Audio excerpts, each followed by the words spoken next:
बिस्मिल्लाहिर्रहमानिर्रहीम। नाज़रीन, एक मुख्तसर सा वीलॉग आपके सामने लेके आ रहा हूँ और इस वीलॉग का मौजू भी बलूचिस्तान है। बलूचिस्तान में आज के जो इस वीलॉग की खबर है वो ये है कि एक वफाक की सियासत करने वाले बहुत बड़े रहनुमा को बलूचिस्तान से कौमी असम्बली का इलेक्शन लड़ाने की तैयारियाँ की जा रही हैं। उस बारे में मुशावरत जारी है।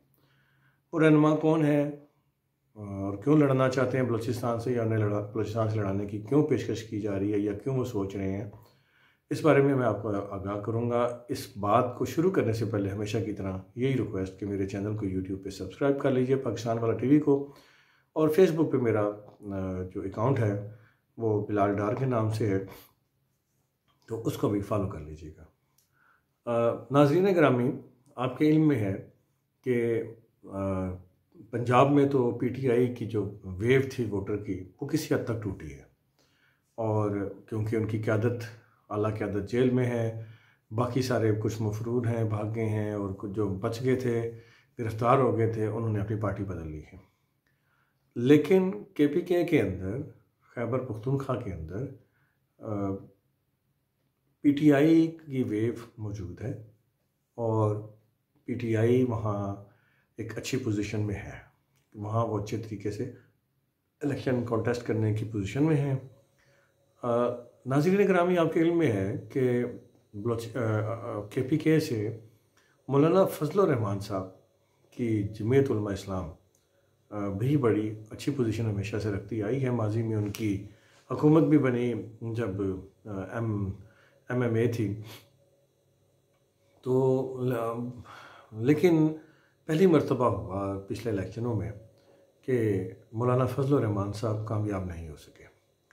तो मौलाना फजल रहमान साहब 5 साल असम्बली से बाहर रहे, लेकिन वो असम्बली से बाहर रहने के बावजूद उन्होंने पाकिस्तान की पॉलिटिक्स में, पाकिस्तान की पार्लिमानी सियासत में बाहर रह के, पार्लियामेंट से बाहर रह के बहुत इम्पोर्टेंट किरदार अदा किया, और वो पाकिस्तान के मीडिया पे और अवाम में भरपूर तरीके से डिस्कस हुए, और उन्होंने इस दौरान PDM की सरबराही भी की और अपने कार्ड्स बहुत अच्छे तरीके से खेले। लेकिन वो चूँकि पार्लियामेंट से बाहर थे, तो इसका एक पार्लिमानी लीडर होने के बावजूद, एक मतलब पार्टी के सरबराह होने के बावजूद इलेक्शन नहीं जीत सके और वो पार्टी से बाहर थे।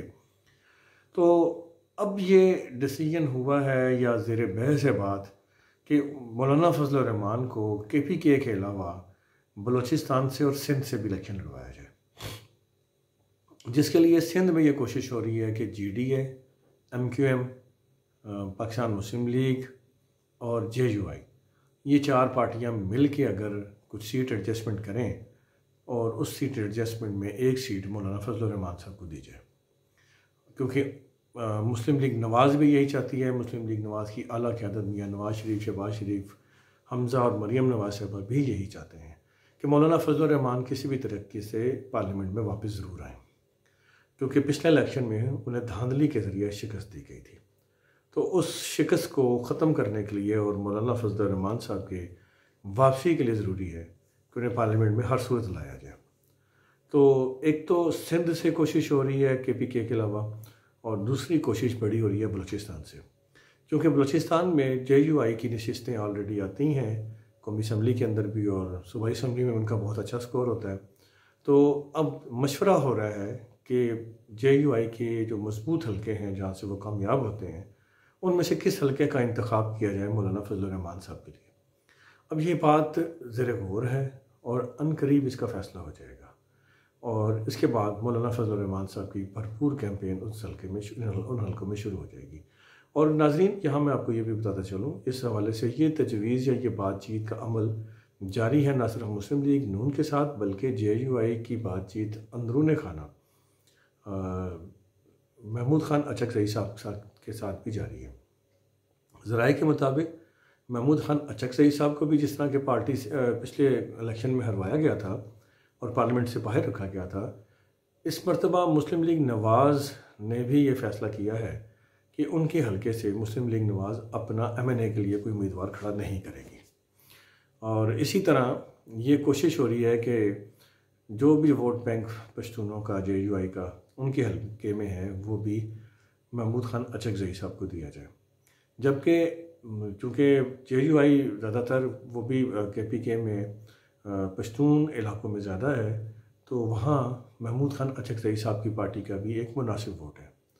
तो कोशिश ये है कि महमूद खान अचकज़ई साहब को JUI और नून लीग वोट दे और अचकज़ई साहब जवाब में मौलाना फजल रहमान साहब को ये वोट दे के उनको भी कामयाब करवाएं। तो अभी ये बातचीत जारी है, अभी कोई फाइनल डिसीजन नहीं हुआ, लेकिन चूँकि ये बड़ा मामला है, बड़ी खबर थी, तो मैंने कहा आपसे डिस्कस कर लीजिए।